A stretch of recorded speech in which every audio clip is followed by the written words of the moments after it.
Olá, meus amigos, tudo bem? Hoje é quarta-feira e você sabe, quarta-feira tem episódio novo do nosso Intríade e o nosso episódio de hoje está especial, espetacular. Até porque chega no final de ano, é lógico que a gente quer sempre fazer programas que vão lá para o topo, né?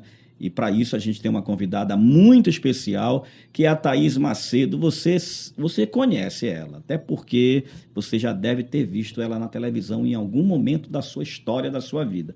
Já vou falar sobre isso. Ela é psicóloga, ela é coach, palestrante, missionária, influenciadora e agora também escritora e é ex-BBB também. Thaís, que prazer receber você. Bem-vinda ao nosso Intríade. Ô, pastora, eu me sinto muito honrada pelo seu convite, me sinto prestigiada, né? Estou muito feliz de estar aqui, né, comunicando. Eu acho que nós precisamos ser uma voz. É tempo de falar, né, mais de Jesus, das coisas de Deus, do Evangelho, do que Ele tem feito na nossa vida, em nós e através de nós, né? Então, obrigada pelo convite. Estou grata, satisfeita com isso. Olha, a gente nem escolheu um tema, porque a conversa vai ser muito variada, né? Nós vamos fazer uma revista aqui, na verdade. Nosso episódio de hoje é uma revista, porque tem muitos temas, a gente tem temas em comum, que é a própria Sim, comunicação, a psicologia, o sim. coach e a sua história de vida como missionária, a sua vida com Deus. Enfim, mas olha só, já vai mandando esse programa para muita gente, você sabe que a gente precisa de você como parceiro do programa.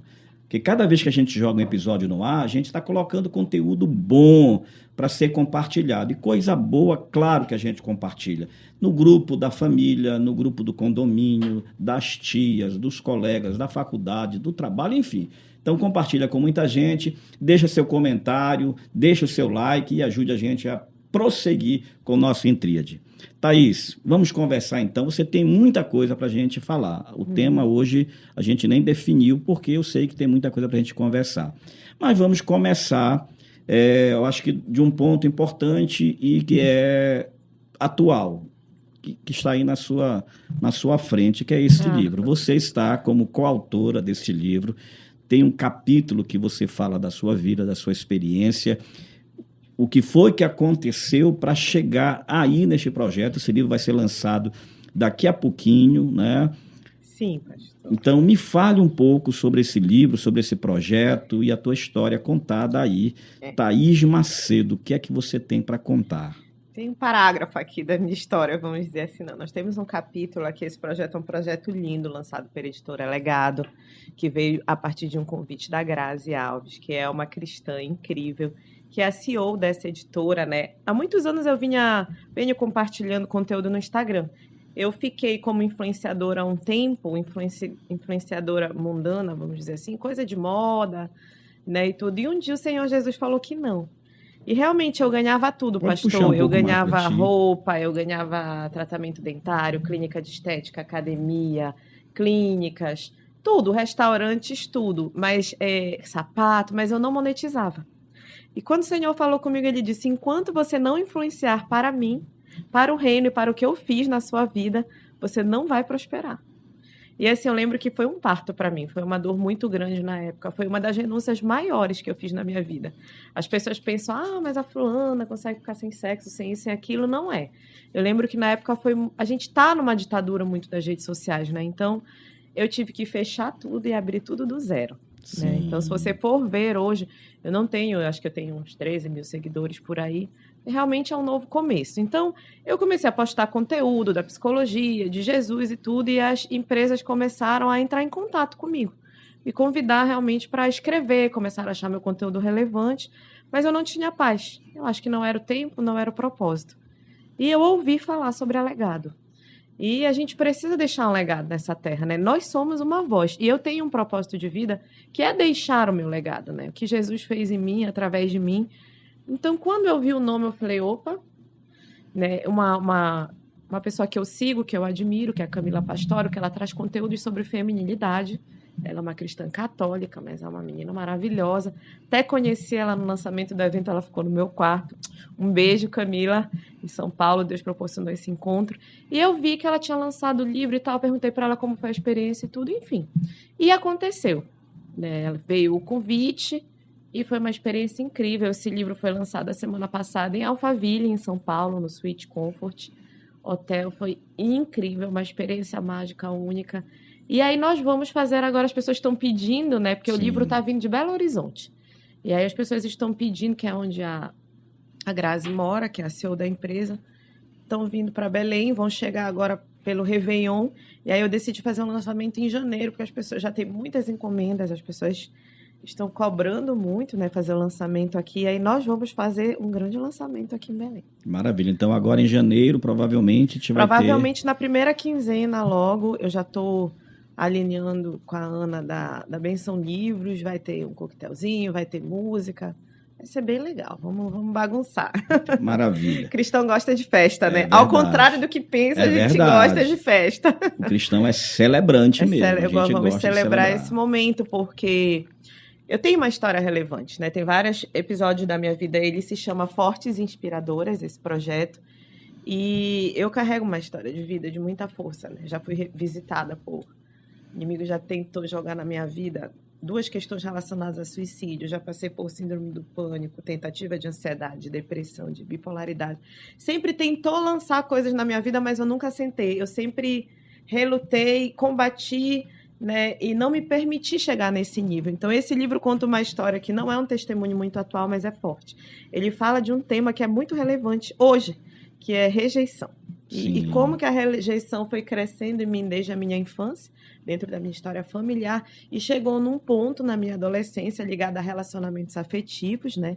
Com homens narcisistas, homens que me traíram, e chegou num ponto de uma traição que me gerou a pensamentos, ideações, planejamentos suicidas. E como eu superei isso? E no final ele tem um teste para a pessoa ver o seu nível de rejeição, como é que ela tá, tem as perguntas, é bem legal. Mas tem mulheres muito inspiradoras aqui, pastor, histórias lindas, assim, de Maravilha. Vale a pena. Então vamos fazer assim, a gente vai caminhar, eu sempre digo que a gente começa por temas um pouco mais superficiais, a gente vai aprofundando e vai crescendo em termos de importância do tema. Então nós vamos falar de um tema rápido aqui, né? Você tem uma passagem também pelo Big Brother Brasil, pelo BBB. Né? Como foi a experiência, o que você trouxe de lá, em algum momento você disse, o que é que eu estou fazendo aqui, por que eu vim para cá, enfim, fala um pouquinho sobre isso para a gente continuar e avançar. Bom, realmente, né, no ano de 2006, no Big Brother 6, eu fui a primeira nortista a participar de um reality show dessa proporção, que é considerado o maior do país, né, e acho que foi um desbravamento para a região norte, foi a primeira, muitos já foram após mim, né? Não sei qual foi o propósito disso. Antes eu achava que era um sonho de Deus. Na época eu era católica ainda, cristã católica. E as respostas do programa sempre vinham dia de quarta-feira, nos dias de adoração. Então eu achava que era Deus, que era a confirmação de Deus. Conforme a gente vai amadurecendo, a gente vai vendo que Deus tem uma vontade que é soberana e outra que é permissiva. E a vontade permissiva de Deus me proporcionou isso para que hoje eu possa estar aqui com você, me tornasse conhecida, fosse essa voz, mas não creio que Deus sonhou com isso. Eu tenho uma veia muito artística, né? Muito antes disso, pastor, bem novinha, né? Eu já fazia propagandas de TV, outdoors, né? Encartes, né? Propagandas de loja, né?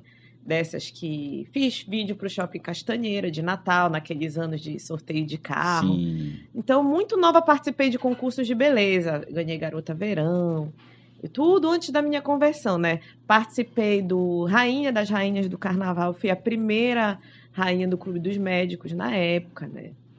Nunca tinha tido nenhuma. Então, eu trilhei desde muito novinha essa veia, vamos dizer assim, mais artística. E eu acho que isso culminou nesse lugar aí. Participei de um concurso aqui, ó, uma época eu ganhei, que na época era a mulher mais sexy do ano na cidade, eu era bem mais novinha. Então, chegou nesse ponto aí. Foi uma experiência muito válida, porque me amadureceu muito. Foi uma experiência muito difícil. Muitas vezes eu me perguntei o que eu estou fazendo aqui, me perguntei quando estava lá dentro, durante, depois, às vezes me pergunto hoje, mas eu entendo que não existe nada na nossa vida sem a permissão de Deus e sem um propósito, né? E aquilo foi uma oportunidade de me dar uma visibilidade. Uma pena que não era como é hoje, porque hoje isso é muito maior, porque hoje eu estaria trazendo a mensagem do Evangelho, isso teria me disseminado muito mais, mas a gente constrói, né? Nada cai do céu, e eu estou aqui construindo essa história. Tá certo. Foi, então, uma conexão, né? Eu sempre costumo dizer, baseado na história lá de José, né, do Egito, que a vida da gente é feita dessas conexões, né? Às vezes a gente está dentro de casa, rodeado pelos irmãos, pelo pai, pela mãe, protegido, guardado. De repente, há uma reviravolta, a gente está no deserto, jogado dentro de um poço, desprezado por todo mundo, achando que ninguém vai estender a mão. Passa uma caravana de qualquer lugar, leva a gente como escravo, a gente não tem mais nada que piorar. Ainda fica pior. Né? Aí vai ficar, tipo assim, vai ficando cada vez pior, até que chega um momento que Deus começa a mudar o rumo, né, e o enredo dessa história, porque aí ele começa a se revelar, vai se encaixando, vai conectando, né? Você sabe que eu tive uma experiência com Deus lá, esqueci de falar isso. É muito importante, porque assim, são nos momentos de maiores fragilidades da nossa vida que Deus quer se revelar. Então, se você que está em casa está passando por dificuldades, desertos, situações conflituosas, muitas vezes você não vê saída, acha que é o fim, eu quero dizer para você que isso não acabou. Isso é só o começo de um novo capítulo da sua história. Então, quando eu tive no Big Brother, eu tive depressão. Porque o jogo é muito voraz. É muito lindo, a casa é confortável, para quem assiste aqui de fora é uma coisa. Mas vá viver. Né? Eu digo que é muito fácil falar mal da Thaís Macedo, mas vá ser a Thaís Macedo, vá viver a Thaís Macedo. Né? Vá carregar, né, a nossa cruz, o que a gente carrega na nossa vida, só a gente sabe, né? Então lá eu fiquei muito ruim, lá eu pude valorizar minha família, o valor que ela tem, que ela é o que eu tenho de mais importante, porque eu estava longe deles, eu não estava, né, na minha redoma, não estava cercada por eles. Então eu aprendi muitos valores, bons e ruins, porque pela corrida disso aqui, as pessoas se atropelam. Então vale tudo, vale engano, corrupção, mentira. Eu aprendi muitos sentimentos que eu não conhecia lá dentro, por incrível que pareça. E nesses momentos eu estava recém-formada, e quando eu entrei na casa, eles diziam à produção que a gente podia levar um livro. Eu sempre gostei muito de ler, psicólogo que não lê, né? Sim. Então eu escolhi um livro, Jesus, o maior psicólogo de todos os tempos, porque eu queria estudar psicologia. Eu vou ter um tempo livre aqui, né?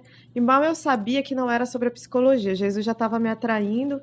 Aquele livro falou sobre Jesus, né? E ali, em alguns momentos na casa, eu me cobria na coberta e ficava ali quando eu tinha medo, né, do que estava passando lá para fora, medo da proteção com a minha família, enfim, a nossa imagem, enfim.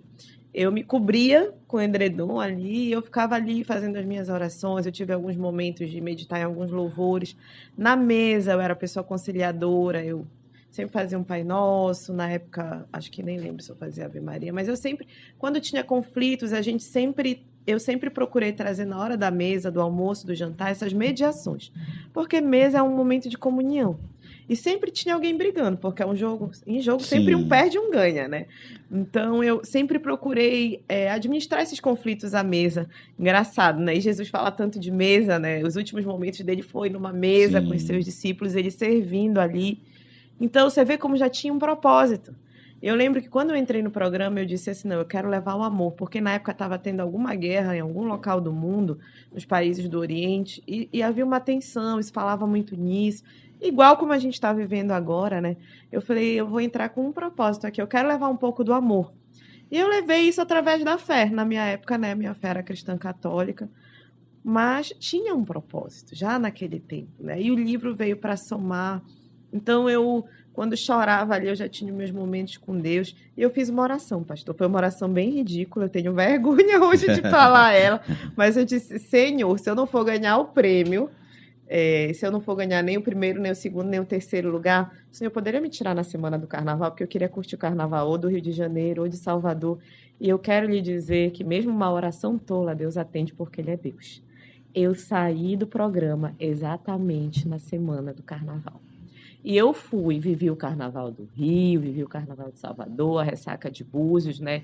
Hoje eu tenho uma outra visão disso, claro, né? Como cristã evangélica, não apoio a festa da carne, né? Mas assim, o que eu quero dizer? Que naquele momento eu entendi que existe alguém por nós e que quando a gente fala por ele, ele ouve e responde às nossas orações.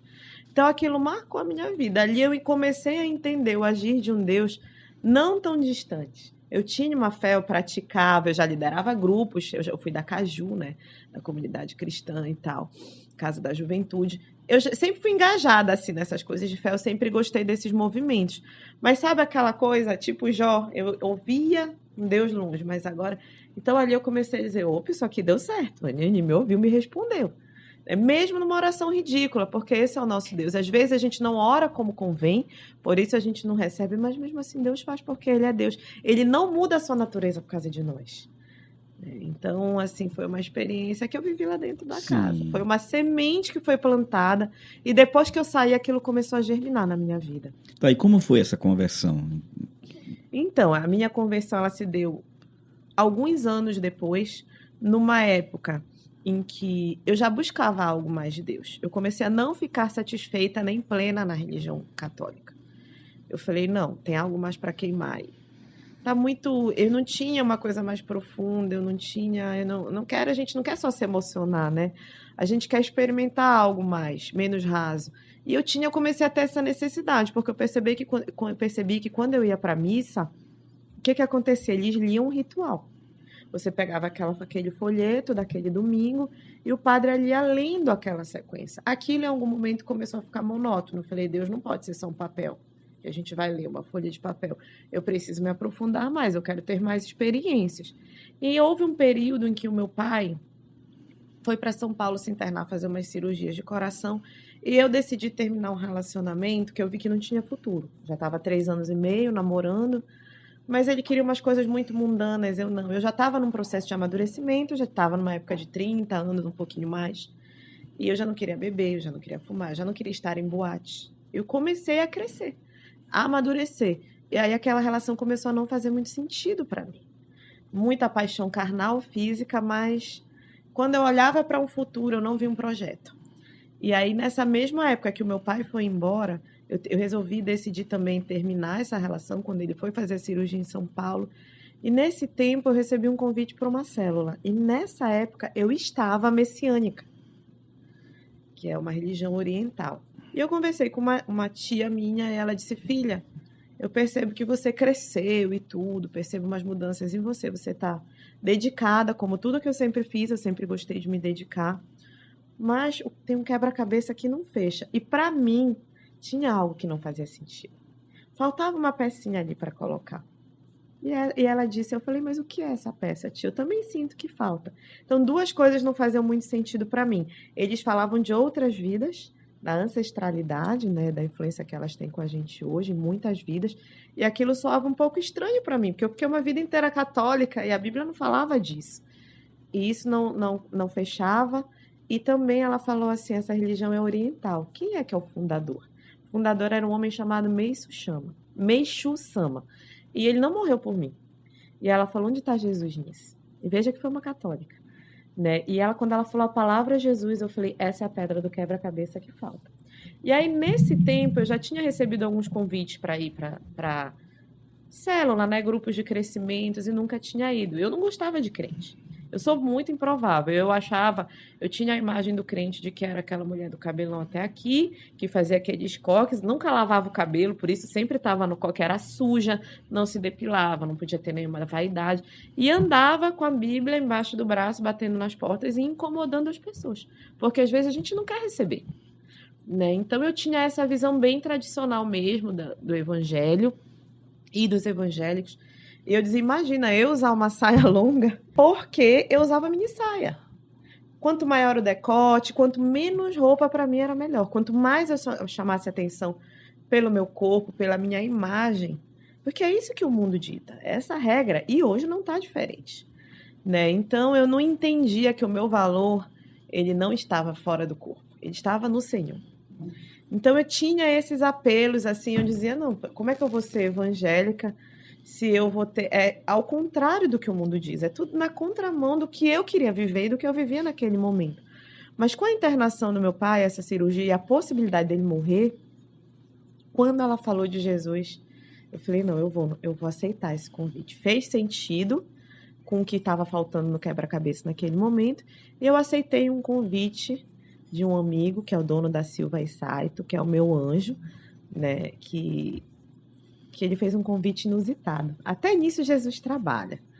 Porque como eu passei uma história de rejeição a vida inteira e não tinha superado, não tinha essa experiência com Jesus, o que aconteceu? Quando ele me lançou o convite, eu que tinha essa questão da rejeição, ele meio que deu em cima de mim, mas não deu. E você sabe que uma menina carente, a mulher ela cai pelo que ela ouve, o homem cai pelo que vê, né? Uma mulher carente, quando ela ouve, ela já... Então ele me convidou, eu tinha feito uma propaganda na época, né? Estava como modelo ali, feito uma propaganda para a Silvia Saito, que é negócio de limpeza de carro, essas coisas assim. E ele me convidou para participar de um concurso de lá. Só que, veja, o concurso precisava desfilar de maiô. E eu não quis. Eu falei, eu não quero me expor. Não vou. Eu tinha tomado uma decisão na minha vida quando eu saí do Big Brother. Eu tinha um corpo realmente muito bonito na época. Eu tinha 26 aninhos quando eu saí.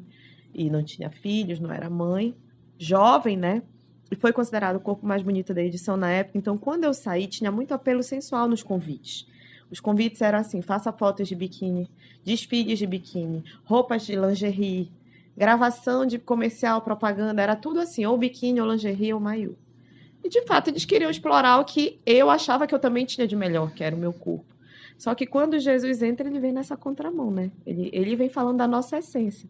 Porque a gente é muito mais do que essa capa. Hoje eu tô com 45 anos, eu não tenho aquela beleza, eu sou mãe, eu não tenho aquele corpo. Mas a essência, o que a gente carrega, o que Deus coloca em nós é que importa. Só que eu não sabia. Então, quando ele deu em cima de mim, ele falou assim, Satanás, ele sabe o que a gente quer ouvir. Né? Ele é astuto. E aí ele falou assim, ele me levou para lá para Silvia Saito para uma reunião e ele disse assim, você não vai participar do concurso? Eu disse, não, porque eu não quero expor o meu corpo. O Espírito Santo já vinha trabalhando dentro de mim.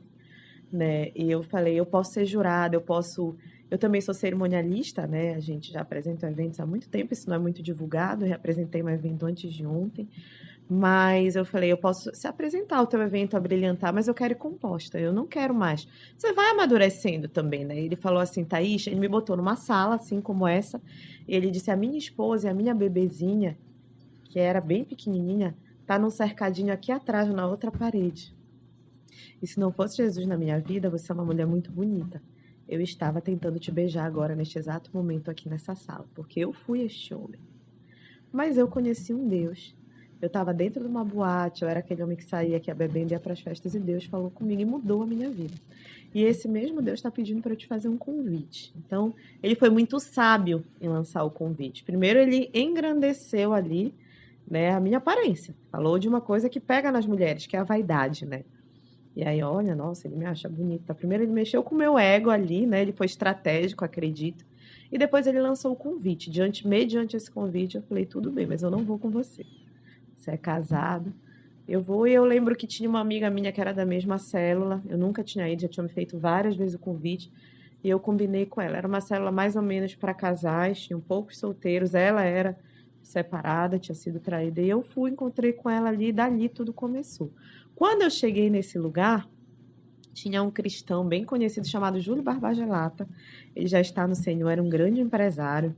Conheci Júlio, meu amigo. Incrível, Trabalhamos Júlio. juntos. Ele, a esposa, ele me levou para a Donep, para os encontros da Donep de empresários, né? Eu cheguei para o Rio de Janeiro, para um congresso lá, palestrei no Rio Centro na época, né? Palestrei não, ministrei já como serva do Senhor. Ele estava testemunhando. E quando ele testemunhou, o Senhor falou comigo, porque uma parte da vida do Júlio parecia que Deus estava descrevendo para mim, desenrolando um manto, contando parte da vida do meu pai, que estava passando por um processo entre a vida e a morte. O meu pai, ele morreu e voltou. Ele foi passar pela cirurgia, ele fez uma cirurgia extracorpórea, que o coração fica fora do corpo, e aí as pessoas tentavam botar de novo, desligar da máquina para bater o coração de volta e não voltava, só voltou na terceira vez. Né? Eu digo, meu Deus do céu. Então, assim, nesse processo todo, eu vivi essa dor de decidir terminar esse relacionamento, porque o meu pai estava na UTI, né? E ele queria estar me levando em boate aqui em Belém, me obrigando a estar em boate. Né? E aí eu lembro que numa dessas obrigações eu não queria ir, acontecer uma coisa triste na boate, que me expôs de uma certa forma, e ali eu decidi pôr um fim nesse relacionamento. Né? Então, nesse tempo, eu estava vivendo coisas dolorosas. E fez o sentido a palavra ali do quebra-cabeça que a minha tia, irmã da minha Sim, mãe, aí me Jesus falou. entrou para encaixar tudo, né? E aí eu aceitei Jesus. Eu lembro que a cela estava muito cheia, era num térreo de um prédio, na beira de uma piscina, na casa da Glenda Garrido, minha amiga até hoje. Inclusive, eu estou indicando ela para o Fortes Inspiradoras, para ela fazer o capítulo dela, que a história dela é incrível. Um beijo, Glenda. E aí eu falei, gente, tem muita gente aqui. Quando ele começou a falar, eu comecei a chorar igual bebê. Igual criança, assim, sabe aquele choro que você fica. E eu olhava para o lado, tinha mais ou menos uns 5 aninhos que eu tinha feito Big Brother, então estava muito assim recente, as pessoas me reconheciam muito, reconhecem até hoje, mas era muito recente. Então eu entrava num lugar e as pessoas sabiam quem eu era, né? E eu dizia, meu Deus, eu tô com vergonha, porque eu não conseguia controlar o choro. Foi um choro compulsivo, um choro de cura, um choro de libertação, um choro de redenção ali. Realmente o Senhor me envolveu nos seus braços naquele lugar. E aí ele fez o apelo. Eu não queria ir. Eu lembro que ele falou, olha, você que tá aqui nessa noite, tudo. E eu lembro que ele falou que tinham 5 pessoas. E foram realmente 5 pessoas lá no meio, né? O Espírito testificou isso.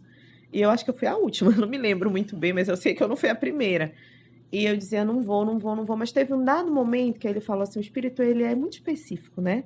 O Espírito Santo, ele é zeloso, ele é cuidadoso, ele tem ciúme de nós, intercede por nós e cuida de nós.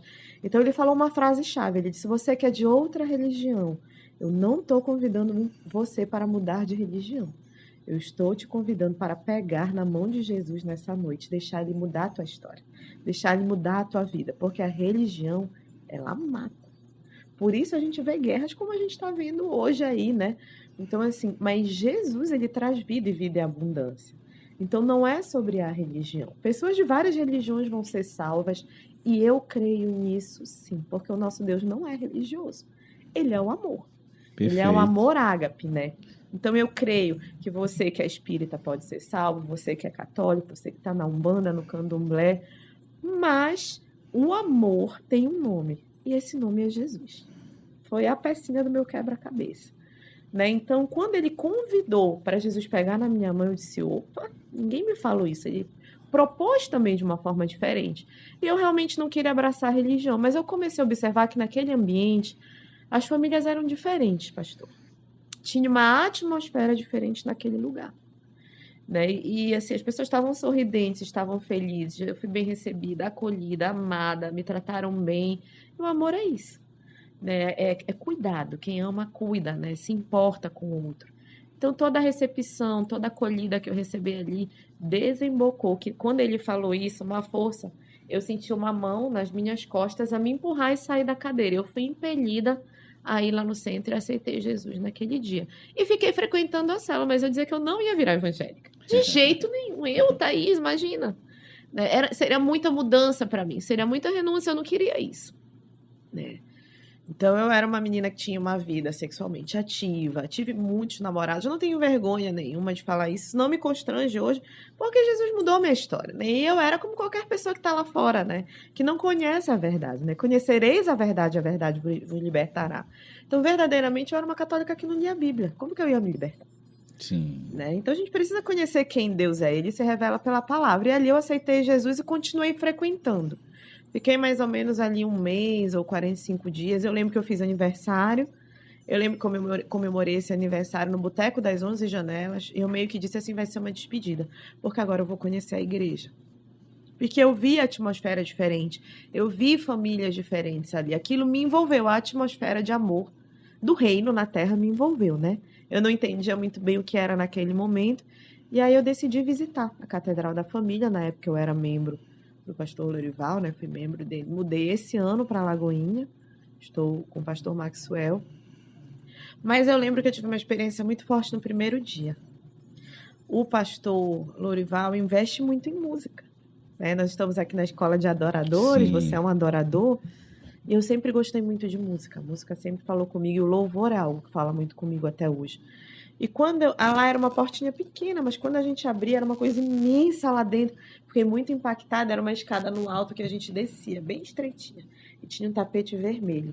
E ali eu tive uma experiência com Deus. Deus falou comigo descendo as escadas, porque eu cheguei no culto e já estava começando o louvor, já estava tocando o louvor.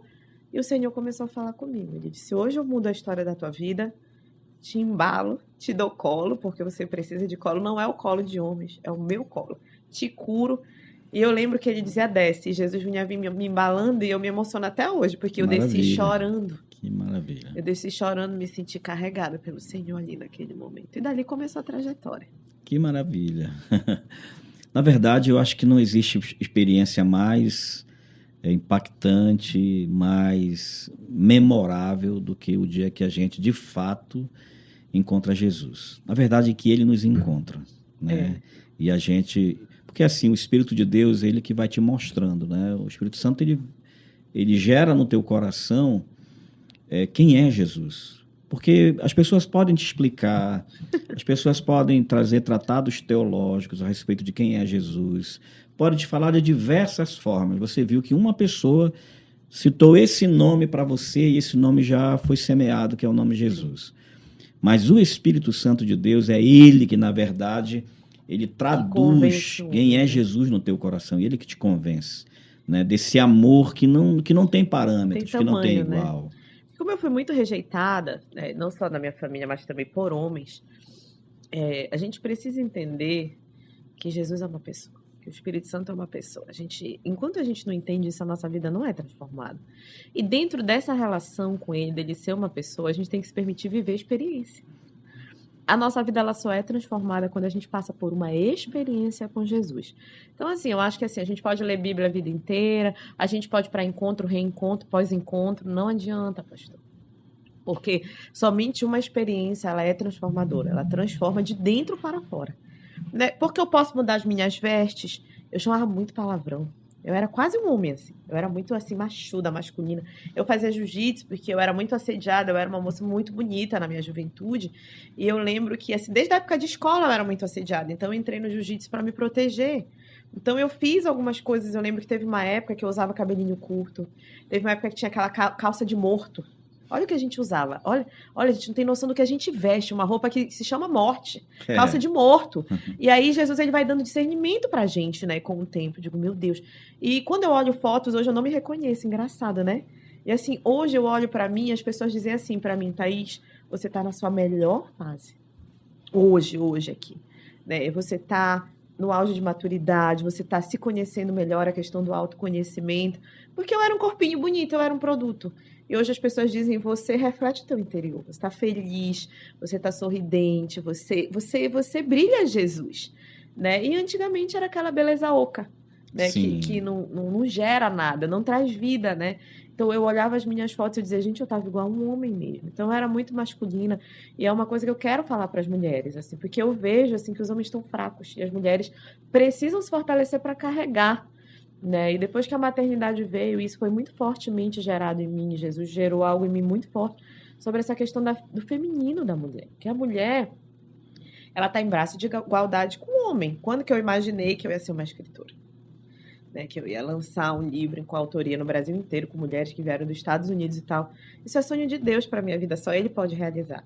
Eu sem emprego, sem dinheiro no bolso, Deus faz porque Ele é Deus. Né? Porque não é sobre o que a gente tem, é sobre quem ele faz a gente ser. Sim. E aí você falou de José, e eu sempre me vi como José, sonhadora, e as pessoas sempre jogaram areia no meu sonho. Não, você não vai chegar, você não vai fazer, você não vai, muitos nãos. Né? As pessoas, elas costumam chegar, jogar a gente num buraco e jogar areia em cima. Eu quero dizer para você que está aí que você precisa ser uma mulher que levanta e acredita em outras mulheres. Eu fiz o meu livro e eu já indiquei para umas 20 mulheres, porque eu não quero construir sozinha. Eu quero que a sociedade paraense tenha outras mulheres de destaque. Eu não quero, a gente pode até ir mais rápido sozinha, mas a gente vai mais longe acompanhada. Então, nessa questão do feminino, né, Deus trabalhou muito comigo, pastor. Porque, assim, a gente conseguiu conquistas e feitos memoráveis. Eu estou aqui hoje com você. Quando que antigamente se pensaria que uma mulher estaria diante de um homem, uma mulher cristã? Talvez o seu esposo nem deixasse, né? As mulheres tinham que ter relação embaixo de um lençol, escondida, sem mostrar o corpo. Eu estou aqui hoje com você, você é um homem, naturalmente, você tem sua família, eu te respeito, né? E nós conquistamos. Mas a conquista profissional, ela fez com que a mulher se empoderasse de uma forma errada. né? Veio aquela questão do feminismo, né? De meu corpo, minhas regras, de que eu faço o que eu quero. Não, querido, seu corpo não é seu. Quem te deu esse corpinho aqui foi o Senhor. Ele te formou do pó da terra, ele te deu um espírito, uma alma vivente. Por isso você está aqui respirando junto comigo. Então, o seu corpo não lhe pertence, pertence ao Senhor. Não é as suas regras, é as regras da palavra do Senhor. A Bíblia fala, né, que nosso corpo é templo do Templo Espírito e morada Santo. do Espírito Santo. E eu entendi isso. Quando eu entendi isso, o feminino, que é a porção divina de Deus em mim, pode vir para a minha vida. E hoje eu posso me vestir mais feminina. Eu digo que eu posso estar toda coberta, pastor. Eu posso estar com uma roupa até o pé. E eu posso estar, sim, linda. Eu posso estar, sim, feminina. Eu posso ser admirada por alguém, mesmo estando toda coberta. Porque não é sobre isso. Não é sobre o que eu visto, é sobre o que eu carrego. E as mulheres, elas estão se sentindo tão empoderadas, é por isso que as famílias não dão certo. Sim. Né? E aí o homem quer falar, ela quer falar mais alto, ela não entende a submissão. Então até as próprias cristãs, mulheres cristãs, têm dificuldade de lidar com a submissão. É porque quando troca o machismo pelo feminismo, o feminismo passa a ser o machismo do na lado mulher. feminino. Pronto, então... acaba sendo, de fato, uma resposta que não é ideal. A gente tem que encontrar uma medida, né, pastor? Porque é assim, a gente não pode ser aquela mulher, a gente tem visto, aí eu acho que é um tema legal para a gente trazer, a gente está agora em alta essa questão, né? A gente viu Ana Hickman, a gente viu Suzana, a esposa do jogador ali, que largou a vida de atriz para casar, abriu mão da sua vida, foi para outro país. A gente viu aí uma cantora agora famosa, que até também participou de um Big Brother aí, que estão vivendo vários tipos de violência patrimonial, porque são 5, né? A gente fala muito da sexual, da física, mas tem a moral, a psicológica e a patrimonial. E homens que, inclusive, controlam elas no dinheiro que é delas. Elas são roubadas. 17 milhões, 23 milhões ou 24. É o caso da Maiara, né? A Nayara Azevedo foi 17 milhões 17. em um ano. A Ana Hickman parece... Ouvi dizer até em 40 milhões. Uma pessoa que sempre foi íntegra, honesta, que nem sabia que estava devendo, né? Então, assim, e também a esposa do jogador de futebol, que era uma atriz consagrada, de uma televisão próspera aqui, né? Que foi para o exterior para viver a vida dele, assumir o papel de mãe da maternidade da família, e ele controlava o dinheiro, as coisas mínimas que ela não podia comprar. E aí, com essas histórias, ela acordou. Então, fica um alerta para as mulheres acordarem, porque assim, a submissão também em excesso, ela gera violência. Quando você não tem o equilíbrio, você aceita tudo, porque não é sobre aceitar tudo. A submissão, ela está ligada à missão de vida do seu companheiro. Então, você que é casada, você, pastor, né, que tem a sua família, você tem uma missão. Você leva Jesus através da música, através da adoração, você leva Jesus através, né, do Intríade aqui no podcast, através da sua missão na sua igreja, e a sua esposa lhe acompanha nessa missão. Ela é a sua auxiliadora, ela é a sua ajudadora. Então, como é que eu vou ser ajudadora, apoiadora, se meu marido não me ouve? Né? Aquela que apoia é aquela que aconselha. E a gente não pode também, Thaís, tirar uma palavra, um texto de um contexto. Do contexto. Porque senão vira pretexto. E aí vira pretexto para heresia. Para dar margem. Vira pretexto para esse tipo de comportamento masculino sobre a mulher também. Porque o que a Bíblia fala de submissão vós, mulheres, sejam submissas aos vossos maridos, como a igreja a Cristo. Mas maridos, ela diz também, né? Maridos, amai as vossas esposas. Assim como Cristo amou a igreja. Ou seja, quem é que está investindo mais? É o próprio marido, que ele tem que amar sacrificialmente. Sim. E não está acontecendo. E não está acontecendo. Então, a mulher não se submete especificamente ao marido. Porque ela ele se não submete ama como ao amor. Ela tem que submeter ao amor do marido. E aí, quando a mulher não é amada, e isso eu vivi a minha vida inteira, aí as pessoas dizem, Thaís, tu estás na tua melhor fase. Por que tu não estás casada? Eu já fui mãe, sou realizada, eu sempre pedi para o Senhor uma menina. E Deus me deu uma menina, porque Ele é Deus. Eu dizia para o Senhor, eu não quero um menino. Eu não vou saber limpar, higienizar o menino. Tenho medo, né? Eu quero botar ela vestida igual a mim, de lacinho, de oncinha, combinadinha, e Deus me deu. Deus é fiel, né? Então, assim, eu tô realizando grandes feitos profissionalmente, né, nesse momento. Deus tem sido muito fiel comigo, ainda que muitas vezes eu não seja com ele, né, porque ele é Deus. Mas chegou um ponto da minha vida que, por eu nunca me sentir amada, eu procurava o amor nos homens. Mas tem uma hora que você encontra o amor em Jesus. Quando você encontra, eu sempre digo, né, que eu sou noiva de Cristo. Nós somos noiva de Cristo. Eu tenho um noivo que tá aqui, ó. Tá aqui, ele é perfeito. Né? E para alguém chegar e caminhar comigo do meu lado, primeiro que eu sou serva. Eu tenho um chamado para o altar, já tentei fugir disso, não dá para fugir. Ontem mesmo me formei, né, na Escola de Líderes do Carisma, na Lagoinha. Enquanto eu tentei fugir, nenhum plano se cumpria na minha vida. Né? Você não pode fugir do chamado. E aí, quando você começa a dizer sim, aí as coisas começam a acontecer. Né? Aí, os seus sonhos, Deus começa a realizar. Então, eu vejo assim, que a gente vai cumprindo esses planos, mas a mulher, nessa área sentimental, ela é muito frágil. E aí a gente precisa dar essa virada de chave.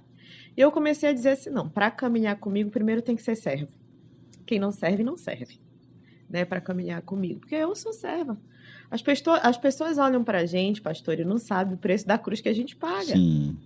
Né, há um mês atrás, em outubro, eu trabalho com suicídio. Né? Então, em outubro, eu trabalhei o Setembro Amarelo. E esse é o mês que eu mais trabalho, é o mês que mais as igrejas me chamam, as empresas me chamam para palestrar, as escolas me chamam.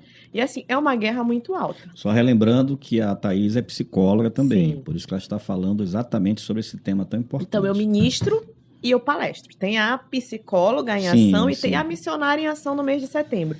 E eu entro em guerras de pessoas altíssimas. A gente briga com espíritos ali, briga 2, 3 horas ali de guerra espiritual e batalha. O que aconteceu?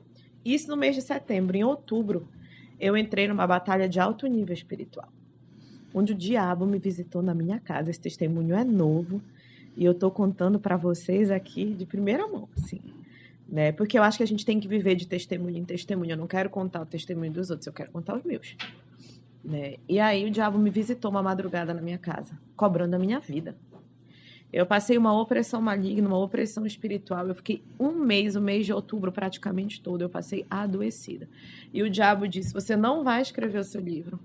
O diabo disse para mim, você não vai se formar no Carisma, um curso que eu tinha que ir todo domingo de manhã. Eu tinha que estar lá às 8 da manhã. Né? E a minha filha não acorda cedo. Ela dorme tarde, acorda tarde. Principalmente final de semana, e eu sou mãe solo, eu não tinha com quem deixar, então todo domingo era um sacrifício, só Deus sabe como eu consegui concluir. E ele disse, você não vai concluir o curso, E o diabo, ele me visitou me acusando, porque Jesus nunca vai te acusar, querida. Minha querida, tenha certeza que Jesus ama e muito perdoa. Eu tô aqui hoje porque eu fui muito perdoada, eu sou grata por esse amor. Basta você abandonar esse pecado. Ele disse para aquela mulher adúltera, vai, não peques mais.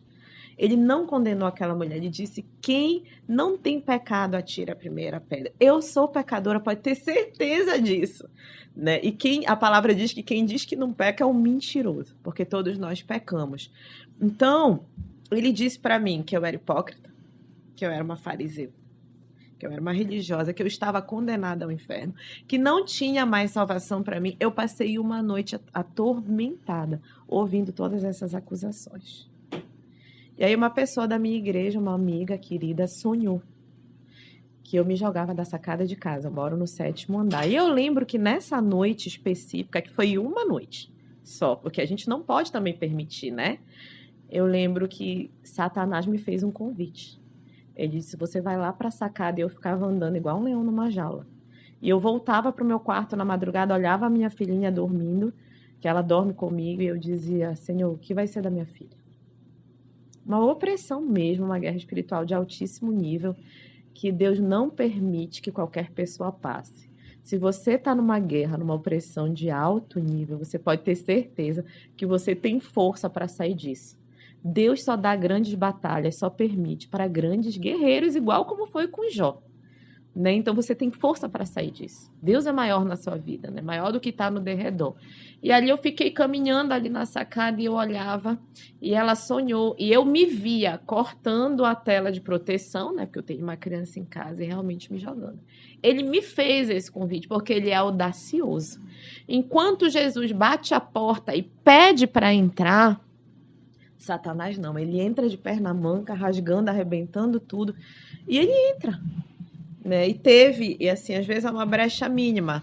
Nesse tempo, eu passei por uma situação emocional que foi a brecha para o espiritual. E aí, sem saber, um médico me indicou um centro de tratamento, eu não sabia, e era espírita o lugar. E aí eu pisei ali. E aí foi a brecha que o inimigo pegou, né? Para uma condução que foi feita lá de uma terapia espiritual. Então, assim, ali eu tive acesso, né? A gente sabe que eles têm conversa com os mortos e tudo. Eu tive um acesso ali que foi a brecha. Então, assim, Thaís, você estava em pecado, você estava caindo? Não. Né? Mas olha a brecha que ele pegou. E aí eu me levantei, contra-ataquei e eu falei uma coisa para o Senhor. Eu disse, Senhor, tu me conheces. Tu conheces quem eu sou. Ninguém me conhece como você, nem eu me conheço como você me conhece. Eu quero te dizer algo, Senhor. Eu não aguento mais uma noite assim. Se eu passar mais uma noite nesse inferno, eu vou me matar. E aí eu entendi o que era uma batalha espiritual. De alto nível, como eu já vivi. E eu acho, pastor, assim, eu penso que... Eu não acho. Eu penso e tenho convicção de que tudo que Deus permite na nossa vida vem para uma bênção ou para uma lição. Eu tirei várias lições. E eu falei para o Senhor, eu não aguento mais uma noite dessa. Me ajude. E aí eu não tenho vergonha nenhuma de falar que nesse tempo eu precisei ir para o psiquiatra. Eu tenho uma psicóloga na família que é uma prima e eu fiquei resistindo. Não vou, eu sou psicóloga, eu sou cristã e às vezes você que está aí do outro lado precisa desse alerta. Né? Eu estava vivendo uma batalha espiritual e eu estava assim morta-viva, eu estava sem vida, eu perdi 11 quilos, agora eu já recuperei, mas assim, coisa de um mês, eu não comia nada, eu não dormia, eu passava as noites em claro, atormentada mesmo, e você não está livre disso. Eu não estou livre disso. Um pastor não está livre disso. Pastores se matam, tiram a vida, filhos de pastores também. E nós somos o alvo. Nós que estamos na fé, estamos na presença, somos o alvo principal de Satanás. A gente precisa vigiar. E eu falei, Senhor, eu não aguento. E eu lembro que eu liguei para uma amiga da igreja, eu disse, vem dormir aqui em casa. Porque eu não posso estar sozinha. Então é muito importante, fica de alerta, a gente precisa saber o nível das nossas guerras, para a gente se proteger. A gente não pode passar essas guerras sozinha. Eu não vou ligar para minha mãe, que é uma idosa, meu pai, que é um idoso, né? E aí a gente precisa estar sendo coberto em oração. Liguei para os meus pastores, falei o que estava acontecendo, olha, me cubram em oração. Mas eu me levantei, contra-ataquei. Eu lembro que eu fiquei umas 3 horas marchando em casa, a minha filha não entendia nada. Eu marchava em todos os cômodos da casa e eu orando ali, eu fui tomada ali por uma presença, Satanás expulsando tudo da minha casa, tudo, fechando todas as brechas. Até que o Senhor me apresentou para uma apóstola e ela foi em casa, nós fizemos uma oração. Nós somos muito amigas agora, uma amizade recente. Jesus nos apresenta para pessoas amigas de Deus. Nós fizemos uma limpeza, tiramos várias coisas, objetos da casa mesmo, e também oramos ali naquele momento. Inclusive, eu tenho uma live quinta-feira com ela que eu vou falar sobre relações tóxicas. E aí eu me contra-ataquei ali, e aí eu comecei a respirar. E eu estava, na época, eu fiz 3 medicações. 2 para dormir e 1 para depressão. Só que não fazia efeito. E aí eu entendi uma coisa que aconteceu. Eu tomei, a secretária dele pediu para eu tomar 2 remédios à noite. E eu cruzei a medicação. A para dormir e a de depressão. E foi isso que me levou para esse ataque na mente. Sim. O que aconteceu? Era para eu ter tomado o antidepressivo de manhã e o remédio para dormir à noite. Só que Jesus é tão maravilhoso e é tão perfeito que um amigo meu da igreja disse assim, Thaís, vem uma pastora de fora de Curitiba, por sinal, a pastora Miriam, que eu amo. Um beijo, pastora! Ele disse assim, ela vem do Rio Grande do Sul, uma mulher muito próspera, mas ela não gosta de ficar em hotel porque ela se sente sozinha. E aí ela quer ficar numa casa e a gente pensou na tua casa, uma pastora da Quadrangular, ia ter o congresso de mulheres, nós íamos para o congresso. Ele disse, ela quer ficar aqui, ela vai ficar 12 dias em Belém. Aí o Senhor falou comigo, opa, eu estou cuidando de ti. Te permite, eu vou botar uma pessoa 12 dias aí contigo. Para você não dormir sozinha, para você não ficar sozinha, né? E eu fiquei servindo a pastora ali, levando, trazendo. dei a melhor hospedaria e tudo. A gente ficou muito amiga, assim. A gente é melhores amigas hoje. Deus me deu também esse presente. Então, Deus colocou uma pessoa 12 dias dentro da minha casa. E aí, quando foi na manhã seguinte, que eu não tinha dormido, né? Esse meu amigo também tinha ido dormir lá em casa, porque era o dia do congresso, e a gente ia muito cedo, nesse dia que eu vivi tudo isso. E quando amanheceu, eu contei para eles o que eu tinha vivido naquela noite. Eles ficaram assustados. E esse meu amigo me disse assim: Thaís, eu quero te falar algo. Isso não é o teu problema emocional, isso não é espiritual, isso não é nada disso. Tu cruzaste a medicação. Essa foi a brecha. Porque a minha avó, que faleceu há pouco tempo, ela tomava as 2 medicações que tu estás tomando. E ela tomava um de manhã e um de noite. E ela não podia cruzar, eu me lembro muito bem. E a pastora disse para mim que já tinha tomado esse antidepressivo e que ela também tomava pela manhã. Então, veja bem, Jesus levou 2 pessoas para dentro da minha casa que contraporam a prescrição médica. Eu falei, eu vou ouvir médico, eu vou ouvir o Senhor. Imagina, eu super admiro o meu médico, ele tem super experiência, né? Eu falei, mas qual é a voz que a gente vai ouvir? Porque entre Deus e um ser humano, quem é que a gente vai ouvir? Eu falei, eu vou ficar com a voz de Deus. Deus não colocou 2 pessoas para dormirem na minha casa aqui hoje, para não me dar uma direção. Então, você veja como ele fala conosco. Né? Ele falou comigo ali, eu falei, não, então hoje eu não vou tomar o antidepressivo à noite, vou tomar um agora de manhã e vou tomar à noite. Eu tomei e o problema ficou solucionado. Eu só passei uma mensagem para o médico, eu disse para ele, olha, eu vou mudar, não deu certo para mim esse plano. E eu lembro que depois de uns 11 dias eu tive uma conversa com Jesus. Eu disse, vem cá, Senhor, senta aqui. Bora conversar. Porque eu sou dessas. Bora ter um tete a tete aqui. Sou eu e tu. É tu e eu. Não tem mais ninguém aqui. Eu disse, Senhor, deixa eu lhe falar, não tem nenhum problema emocional. Nenhum. Eu quero resolver esta opressão. Eu vou jogar fora esses remedinhos aqui. E eu vou ficar bem, porque o Senhor é Deus. Não faça isso em casa, né, querida? Querida, você que está fazendo seu tratamento psiquiátrico, continue fazendo. Importante, né? Faço o que eu digo, não faço o que eu faça, mas assim, eu decidi ali. Tomei uma decisão. E eu fiz, pastor. E para a glória de Deus, para o nome do Senhor ser glorificado, eu parei de tomar os remédios. E a minha vida seguiu naturalmente. Eu lembro que eu fui para minha consulta, né, com o meu médico, e eu disse para ele, olha, eu já joguei tudo fora. Não estou tomando mais nada. E eu ia fazer uma viagem de avião, que era essa viagem do livro, para o lançamento do livro. E eu também tinha passado por um trauma de avião, porque eu quase morri no avião. Na última viagem que eu fiz pela igreja a São Paulo, eu fui para um evento em São José dos Campos, e quando nós voltamos, eu quase morri no avião. Então, tudo isso precipitou tudo isso que eu vivi. Eu vivi uma catástrofe ali, que acionou gatilhos em mim, e ninguém está livre para isso. Né? E eu lembro que eu não queria mais viajar de avião, disse que eu não ia viajar mais de avião a vida inteira, o tempo ia passar, eu não ia viajar, que eu fiquei em pânico. Eu lembro que quando eu fui comprar a minha viagem de avião, eu combinei com a mamãe, para nós comprarmos juntas, eu falei, mãe, a gente vai comprar hoje. E só de eu falar para ela o dia, a hora e tudo, eu vivi um pânico, assim, uma coisa que eu nunca imaginei viver em toda a minha vida. Um medo, um desespero, uma sensação avassaladora de medo. Aquela sensação só de pensar que, tipo, dali um mês lá na frente eu ia estar dentro de um avião, que eu pensava que eu ia morrer naquele avião. E aí eu lembro que eu fiz uma exigência para a mamãe. Eu falei, mãe, por favor, nós precisamos comprar de dia.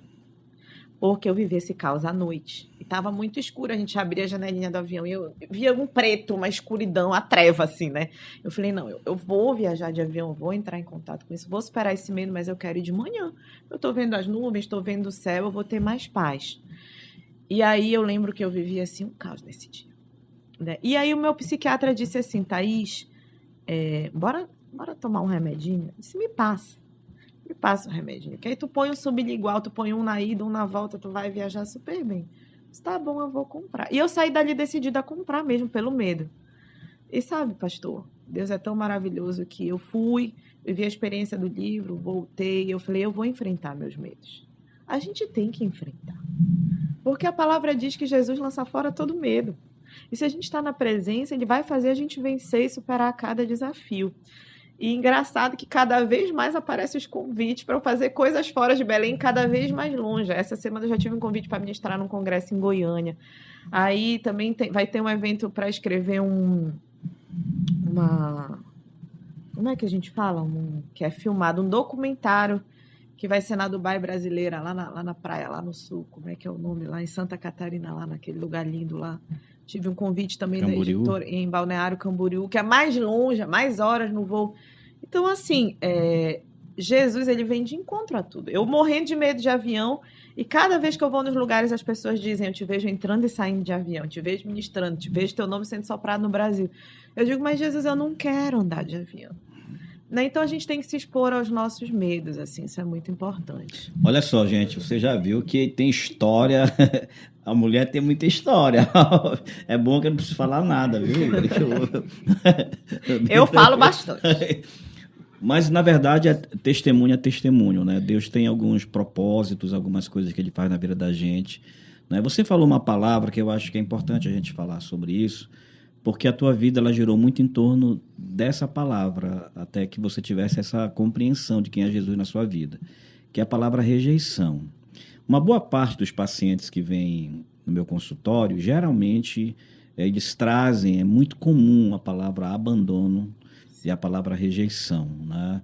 Isso desencadeia uma série de transtornos, de comportamentos nocivos para a própria pessoa.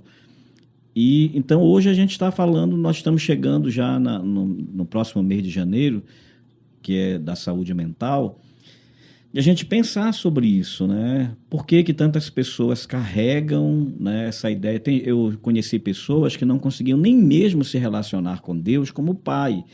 Não gostavam de canções que chamassem Deus de pai. Porque havia uma experiência... Com seu pai terreno, né? Com seu pai terreno, que acabou causando esse senso de abandono, esse vazio existencial, essa falta de referência, de modo que olhar para Deus como um pai era muito doloroso. Então, vamos falar um pouquinho sobre essa questão da rejeição, né? Especialmente, isso acontece com homens e mulheres. Sim. Como o teu público... Você também fala para homens e mulheres, com certeza, a tua história, mas o teu público, de alguma forma, tem esse viés mais feminino. Então, uma pessoa que carrega o senso do abandono, o senso da rejeição, ela se torna presa fácil para abusadores, né? Ela se torna presa fácil, porque o que é que ela faz? A régua é baixa, né? É muito baixa, o sarrafo está lá embaixo. E aí ela se submete a relacionamentos que são extremamente nocivos por conta de ela não se valorizar. Né? E aí ela vai acabar fazendo o que você fez, buscar uma referência em si mesmo para tentar encontrar o seu valor. E você buscou o seu valor no seu corpo, nas suas formas, né? Na fama, até que você, de fato, teve esse esclarecimento pela própria revelação de Deus no teu coração. Fala um pouquinho sobre isso, se alguém traz mais água para ela. Por favor. Falo muito, né? Pastor, eu cresci sobre 2 palavras de maldição na minha vida. A primeira palavra foi que eu nunca daria certo com ninguém. E a segunda palavra foi que nada daria certo na minha vida. Então, eu sempre digo que dos milagres, eu já recebi muitos milagres. Deus já me deu carro, assim como eu já perdi também, né, muitas coisas, assim. Eu recebi muitos milagres financeiros, né, situações assim de eu não ter o que comer, Deus enviar uma pessoa e dizer assim, bora ali no supermercado, e quando eu chegar lá, assim, hoje eu vou pagar teu supermercado, coisas assim, provisões de Deus, assim, Deus na minha vida mesmo. Eu recebi cesta básica, para você ter uma noção. As pessoas não sabem as provas que a gente passa, né, e aí a gente viver na dependência de Deus não é fácil. Então eu cresci sobre essas 2 palavras, e eu não conseguia viver sozinha. Eu buscava, quem vive sobre uma rejeição, um abandono, busca validação nas pessoas, elogios. E aí a gente tem que ter muito cuidado, porque assim como tem elogio, tem crítica. Sim. E aí quando você é criticado, você é confrontado, você não aceita, você sofre, é um sofrimento muito alto. Então, as mulheres e homens que passam por isso vão procurar validação nas relações. Então, enquanto o teu parceiro está te elogiando, está te confirmando, não está questionando aquilo que você falou, está concordando com você, ok, mas quando ele começa a discordar, já não serve mais. Isso serve para as amizades, isso serve para os relacionamentos no trabalho. Justamente essa régua fica lá embaixo, porque ele só quer ser amado e validado. E é isso que ele vai procurar nas pessoas, confirmação e validação. Então eu cresci muito por isso. O que aconteceu? Eu emendava uma relação na outra, uma relação na outra, uma relação na outra, uma relação na outra. Eu não conseguia ficar só, eu não conseguia me conhecer, eu não sabia quem eu era sozinha. Porque eu só existia a partir do outro. E a gente vê muito isso, né? Então, é muito importante você se conhecer. Eu acho que o autoconhecimento, e aí vale a pena a questão da terapia, você saber quem eu sou quando eu estou sozinha. Porque as mulheres fazem muito esse movimento, saem de um para outro. Eu ouvi um testemunho, no sábado eu fui apresentar um evento de mulheres, o Grande Encontro, e eu ouvi um testemunho de uma mulher que é cristã. E ela, eu fiquei muito chocada, assim, ela falou assim, o ano passado eu estava assim, eu saía com os homens, eu me deitava com os homens, eles queriam ficar mais tempo comigo, vendo um filme, uma televisão, e eu dizia, já pode ir embora. E aí Deus falou comigo de novo sobre essa questão do feminino, sobre essa questão da rejeição. Porque quem é rejeitado, rejeita antes de ser rejeitada. Então, assim, quando alguém vai valorizar ela, vai amar verdadeiramente ela, o medo faz ela repelir aquela pessoa. Porque ela tem medo de amar. Porque ela não sabe verdadeiramente o que é o amor. E aí, realmente, o que acontece? Isso que você falou, ela acaba atraindo as relações abusivas. Então, a pessoa que foi rejeitada uma vida inteira, ela tem algo que a gente chama de dependência emocional. E o dependente emocional, ele atrai quem? O narcisista, o tóxico, né? O violento, o agressivo, o abusivo, o Dom Juan da vida, esse tipo de perfil. Esse perfil, ele se encaixa. Então, é como um imã, é um polo, ele se atrai. E aí, no começo, esse homem se apresenta como um príncipe. E aí, o que acontece? Não dá tempo. Porque logo ele casa, logo ele vai morar junto no primeiro mês. E aí ele se mostra como um príncipe, ele conquista a presa, que na verdade depois ele vira o grande vilão. Ele é quem vai prender aquela pessoa naquela teia. Mas ali ela já está casada, já está em volta, ele provavelmente já fez um filho. E como que vai sair dessa situação?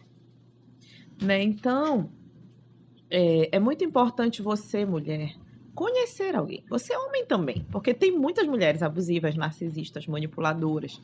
É muito importante você conhecer o outro. Eu não posso me casar com alguém e achar que ele é maravilhoso, ele chegou um mês na minha vida. E eu lembro que eu passei por um processo assim. Né? No passado, eu conheci uma pessoa por 6 meses e fui bastante enganada. Né? E faz parte, né, de tudo que a gente tem para viver, crescer e amadurecer. Eu sempre digo que Deus permitiu eu viver experiências e situações para que hoje, quando essas mulheres chegam até mim, quando eu vou ministrar nas igrejas, quando eu vou palestrar, quando eu vou apresentar um evento, quando eu vou numa empresa, quando eu vou falar com mulheres sobre a minha história, elas vêm comigo ali no Instagram, no Face, e me procuram também presencialmente para dizer, olha, eu vivi isso. Me identifico com a tua história, eu vejo que você posta, né? E aí é importante a gente falar das nossas fragilidades, sabe, pastor? Porque eu poderia estar aqui, eu me considero uma mulher forte, inspiradora, mas eu tenho as minhas fragilidades, nós temos vulnerabilidades. E quando a gente mostra as nossas vulnerabilidades, a gente linka com pessoas. Nossa, mas a Thaís, ela é tudo isso, mas ela viveu isso. Nossa, o diabo visitou ela. Nossa, o inimigo tentou colocar uma depressão, um suicídio, uma ansiedade nela. Tentou e vai continuar tentando. Ele não desiste de nós. Mas aí você está mostrando também a possibilidade de superação, ser resiliente, né? De superar, de vencer, de dar a volta por cima. Então, assim, quando eu passei por esse testemunho, que isso foi em outubro agora, né? E eu acreditava piamente que eu não ia concluir esse curso e que eu não ia fazer o meu livro. Já estava encerrando o prazo. Eu acordei no domingo e eu disse, eu não vou. E ligaram para mim e disseram, você não vai desistir, a gente precisa da sua liderança, você vem. Eu lembro que eu fui me arrastando. E eu lembro que eu escrevi o livro, assim, no último dia, no penúltimo dia. Eu disse, não, eu vou sentar hoje, eu vou acordar e eu vou fazer, no meio do processo ainda. E eu me determinei ali. Eu fui realmente resiliente, porque você dá conta. Deus nunca vai te dar uma prova que você não pode vencer, que você não dá conta. Você é forte e corajosa, né? Então, logo depois que eu venci, que eu joguei as medicações fora, o inimigo veio e visitou minha filha, de 8 anos. E quando você se blinda, você se protege, você contra-ataca, ele vai atacar os teus. Seu pai, sua mãe, seu cônjuge, seus filhos. E aí ele fez a minha filha sofrer uma queda. E a minha filha passou por uma cirurgia. Ela se feriu gravemente. E ela passou por uma cirurgia com anestesia geral. Ela só tem 8 aninhos, ela ficou ali muito assustada. Eu fui o esteio para ela. E quando ela chegou para mim chorando, machucada, me deu assim um desespero no meu interior. Mas se você tem o Espírito Santo, a presença ela te alcança. E aí ela ia dizer que ela vinha morrer, e eu vi ela sangrando, e foi algo muito delicado. E eu falei, meu Deus, eu vi muito sangue, eu comecei a ficar assustada. Eu falei, Senhor, agora é contigo, me controla, porque a minha vontade era gritar, era correr, eu não sabia, era desesperador. E aí eu respirei, eu lembro que eu sentei ela no meu colo e disse, filha, senta aqui com a mamãe. Porque Deus, quando Ele quer cuidar de nós, Ele dá colo. E a gente é para os nossos filhos o papel de Deus, pai, mãe. Sim. Aí eu peguei uma água e disse, você está nervosa, se acalma, você está impressionada. E eu mais nervosa que ela, sou mãe, né? Tome água, filho. Vamos subir, vamos tomar um banho, vamos tirar a roupinha, a mamãe vai examinar você. E ali ela ficou tão desesperada, gritou tanto, chorou tanto que ela dormiu. Ela adormeceu assim uns 20 minutos ou uma meia hora. Eu acho que o susto, né, foi tão pesado para ela que é tão pequena. Eu acolhi ela ali, eu fui, examinei, limpei, botei uma roupinha dela. Eu disse, nós vamos na Unimed. E ela não queria ir. Não, não quero, vai me dar agulha, injeção. Casa de Ferreira, espeto de pau, porque meu pai é anestesista e acupunturista, né? E meu pai não estava em Belém. O pai dela, eu liguei para o pai dela, ele não pôde ir no momento. E era eu e Deus ali, mais uma vez, nas guerras com a minha filha. E eu lembro que eu falei, olha, Satanás, recua, porque aqui tu não tem vez. Se ela precisar passar pela mão do homem, ela vai passar, vai dar tudo certo. A minha filha é do Senhor, é uma promessa, existem promessas sobre a vida dela e vão se cumprir. E ali eu tomei um posicionamento também, a oração, eu disse, eu vou levar ela no hospital. Eu creio que o Senhor pode livrar ela da cirurgia, mas se precisar, eu vou estar com ela. Então, eu tomei 2 decisões ali. No dia que ela se operou, ela se acidentou numa segunda-feira, ela se operou numa quarta. Eu queria que o meu pai anestesiasse. Eu tomei uma decisão. Eu sempre trabalhei na área da saúde. E assim, as internações podem ser traumáticas ou não. Eu não queria que ela passasse por uma experiência de trauma, porque eu gosto de trabalhar em hospital. E para mim sempre foi muito boa. Eu cresci em hospital. Nunca foi uma coisa aversiva para mim. Porque todas as vezes que eu queria falar com meu pai, ele estava no centro cirúrgico, operando, anestesiando. Então, para mim, eu signifiquei como algo bom. E aí eu queria que ela passasse pela mesma experiência. E aí eu decidi, eu falei, Senhor, eu vou entrar no centro cirúrgico. Como eu sou psicóloga da saúde, eu posso entrar. E o meu, quero que meu pai anestesie. Eu tive que esperar ele voltar para Belém, que ele estava de plantão fora de Belém. E aí eu disse, vai entrar o avô e a mãe. E vai ser uma experiência rica para ela. E eu lembro que ela internou, realmente precisou operar. E eu conversei ali com meu pai, né? E ela primeiro se sentiu segura, porque nós estávamos ali naquele dia, né? E aí ela começou a ficar com medo. Na hora do procedimento, ela começou a chorar. Quando ela vestiu a batinha ali, tirou a roupa, se sentou, levaram ela numa cadeira de roda, né? Que é de praxe. E eu entrei com o papai ali, e quando ela começou a chorar, eu comecei a cantar uns louvores que ela gosta. Eu falei, vamos orar, filha. Vamos fazer um Pai Nosso. Vamos orar um Salmo 91. Se acalme. O Senhor está no controle da sua vida. Tudo que você tem para viver, você vai viver. E Ele tem o melhor para você. E eu lembro que eu pedi para o meu pai não dar uma anestesia com agulha, porque ela tem pânico. A minha filha nunca tomou uma injeção, minha filha nunca fez exame de sangue. Eu sou uma mãe muito leoa, assim, com isso. Nunca se internou. E aí eu falei, essa experiência ela vai ressignificar, ela vai passar por isso de uma outra forma. E quando ela foi dormir ali, eu botei ela nos meus braços, assim, a cabecinha dela, e ele fez uma anestesia geral de cheirinho, né, que pode. E ela dormiu cantando junto comigo ali, eu tirei o braço, ali o papai ficou a cirurgia inteira segurando ela ali. Nós temos fotos desse momento, isso para mim é um testemunho lindo. E quando ela acordou assim meio agitada, né, da anestesia, se sentou. Passei momentos muito tensos nessa cirurgia, fiquei muito angustiada. Mas intercedendo ali no centro cirúrgico. E quando a minha filha acordou, ela disse, mãe, pega o celular, grava aí. E ela disse, faz um vídeo. Aí ela disse, ei, você, Jesus está com você, Jesus não vai te abandonar. E quando ela, e ali no centro cirúrgico tem um espaço que fica as pessoas que estão ali de plantão, os funcionários, e nós abrimos a sala era de vidro, né?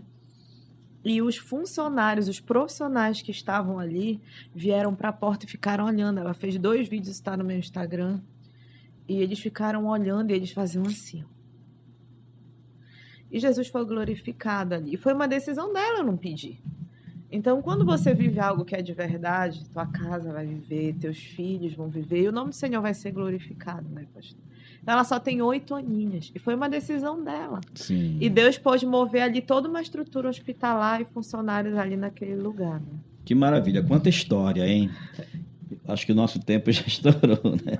Já passamos de 1 hora. Ela disse que provavelmente passaria, né? Sempre passa. Mas olha, que bom te ouvir. Na verdade, eu acho importante a gente mais do que simplesmente trazer informações técnicas e falar, por exemplo, quando a gente fala de ansiedade, de depressão, de síndrome do pânico, de rejeição, enfim. Sempre que a gente traz informações a respeito disso, sempre é muito importante. Mas quando você fala da sua própria experiência, sendo você da própria área da saúde também, especialmente da saúde mental, eu acho que isso ganha um formato muito mais acessível, muito mais fácil de se compreender. Além de você também trazer a sua história e a sua experiência com Deus, porque nós estamos no final do ano, a gente olha, eu tenho essa prática de olhar o ano que está encerrando e ver o que Deus fez. Eu posso dizer, né, o quantas coisas Deus fez ao longo desse ano e quantas coisas, momentos difíceis, lutas, claro que a gente vai passar, momentos de vale, momentos de pico do monte, a gente vai passar. Mas tudo isso é para compor essa sinfonia que é a vida da gente, né? Então, quero te agradecer pela tua história, por você compartilhar aqui com a gente. Espero que muita gente tenha acesso, muitas mulheres especialmente. Me dá aqui teu livro mais uma vez. Né? O livro está muito bem feito, está bonito, está bom de se ver, de se olhar. Né? Eu gosto de livro, eu sou apaixonado por livro. Eu também gosto. Tenho milhares aí de livros. Né? Tem um projeto Minha Estante, né? A gente vai falar sobre isso em outro momento. Mas aqui, mulheres fortes e inspiradoras, com a história aqui do capítulo 21, se eu não me engano. É uma história que eu não contei aqui. Que não está aqui, não tem o spoiler daqui, para você, então, comprar o livro, porque vai chegar na primeira semana, aí, na primeira quinzena de... Vou deixar ele bem aqui, assim, na primeira quinzena de janeiro. Mas muito obrigado por compartilhar a tua história, que Deus te abençoe, que Deus continue conduzindo os teus passos. Em nome de Jesus. Que Jesus continue pegando pelas tuas mãos. E eu vou aproveitar que nós estamos encerrando o ano e já na próxima semana, na próxima segunda-feira, já é Natal, para desejar a todos um Feliz Natal.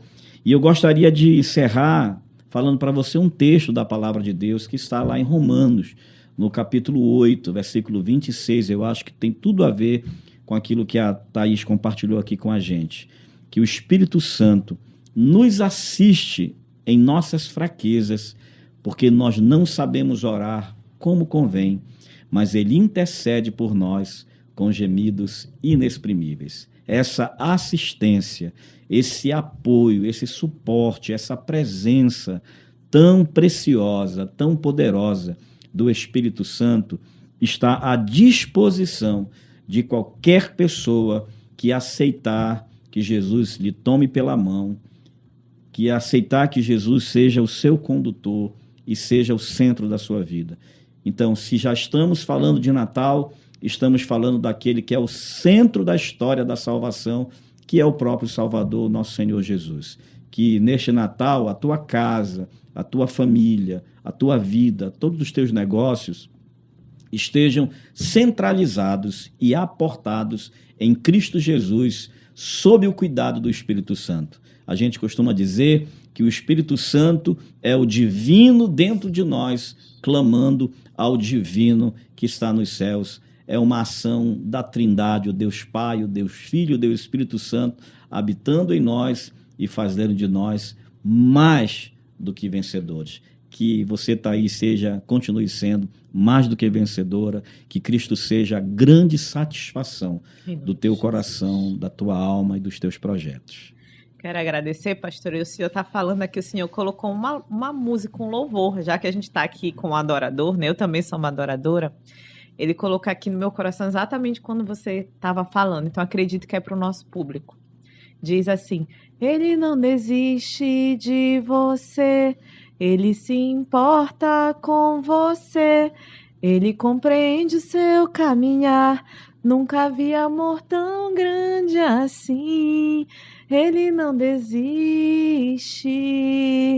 Sabe, nós somos falhos e pecadores, mas Deus não desiste de você. Ele é indesistível.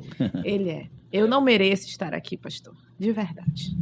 Eu não mereço, mas pela graça, que é um favor merecido, o Senhor faz. Né? E hoje mesmo, ontem, esses dias, assim, eu tenho me confrontado tanto, né? Porque Eu digo que a maior dificuldade é a gente se libertar de nós mesmos. E tem mazelas da nossa vida, tem áreas que o Senhor quer tratar. E de ontem para hoje, assim, eu já chorei um bocado, assim, um tanto. E eu digo, Senhor, me confronta mesmo, me exorta mesmo. A gente precisa avaliar as nossas motivações, né? E agora a gente está, muito oportunamente, vamos entrar no Janeiro Branco, que é o mês da saúde emocional, né? O mês das nossas emoções. Então, cuide das suas emoções. Eu estou aqui também diante de um neuropsicólogo, de um psicólogo. E às vezes a gente negligencia essa área, né? Às vezes a gente está bem no espiritual, está bem com a família, está bem no trabalho, nas finanças. Mas é uma área que você não pode negligenciar, querido. Cuide das suas emoções, tire um tempo para você, desacelere, descanse. Nesse final de ano, eu digo que a gente está sempre construído. 2023 não acabou, a gente ainda tem coisas para fazer, a gente está fazendo coisas aqui no finalzinho, né? Mas a gente tem que tirar esse recesso. Com tem que certeza. avaliar, né? Então, um beijo no seu coração, né? Que Jesus seja o centro da nossa vida, que Ele esteja a nos guiar. Muito obrigada pelo convite, pastor. Maravilha. Até a próxima, então. Feliz Natal para todo mundo. Feliz E Natal. até o próximo, se Deus quiser.